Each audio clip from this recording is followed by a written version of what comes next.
A lot of people will tell you that Eastern Airlines isn't perfect. And you know what? They're right. I'm Frank Borman, the president of Eastern, and I'm one of the first to admit it. Imagine a giant of the skies, soaring high with unparalleled service and innovation, only to crash and burn in a dramatic downfall. This is the story of Eastern Airlines, once the epitome of American aviation, now a cautionary tale of corporate missteps and fierce competition. How did this aviation titan, which pioneered the skies for over 6 decades, come to a sudden and tragic end? Stay tuned as we unravel the rise and fall of Eastern Airlines.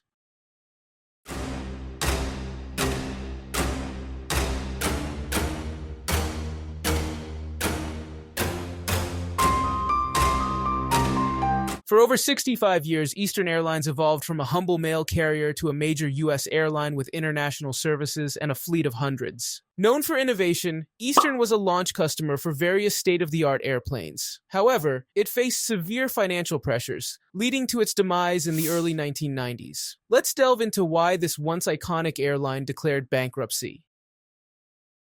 In November 1924, Harold Frederick Pitcairn founded the Pitcairn Aircraft Company to build planes for the lucrative U.S. mail services. The company developed various models, including the notable PA-5 mail wing, and started flying the mail themselves. This attracted investors, leading to its acquisition by the North American Aviation Company, which renamed it Eastern Air Transport. Eastern Air Transport expanded its mail services, but the 1934 Airmail Act revoked many private contracts. General Motors then bought and renamed it Eastern Airlines, shifting focus to passenger service. Flying Douglas DC-2s and DC-3s to major cities, Eastern quickly grew. In 1938, Eddie Rickenbacker bought Eastern for $3.5 million, around $77 million today. Under his leadership, Eastern expanded its fleet, branding them as the Great Silver Fleet. After World War II, Eastern capitalized on the growing demand for air travel, flying new aircraft like the Martin 404, DC-6, and Lockheed Constellation. They also acquired Colonial Airlines, offering international flights to Mexico, Bermuda, and Canada. By the late 1950s, Eastern was a dominant airline on the East Coast and the most profitable in the country. However, the advent of jet aircraft in the 1950s found Eastern lagging. Rickenbacker was reluctant to invest in jets, impacting passenger experience and financial stability. A new CEO eventually replaced him, and Eastern began adding jets, including the Boeing 727, which they marketed as the Whisper Jet for its quietness and superior onboard service. In the 1960s, Eastern introduced the Eastern Airlines Shuttle for short commuter hops and updated its brand image with new uniforms and liveries. By the 1970s, they expanded further, becoming the airline of choice for many East Coast travelers, even sponsoring the If You Had Wings attraction at Walt Disney World.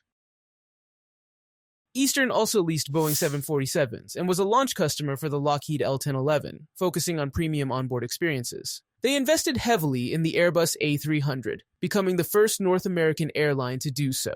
However, tragedy struck with several high-profile crashes in the 1970s, damaging the airline's reputation. Eastern's financial troubles escalated in the 1970s due to high fuel costs and the need to lower fares amid deregulation. Barely avoiding bankruptcy, the airline managed to expand in the early 1980s, flying to Europe and South America. Yet, competition with Delta and other airlines intensified, and Eastern continued to lose money.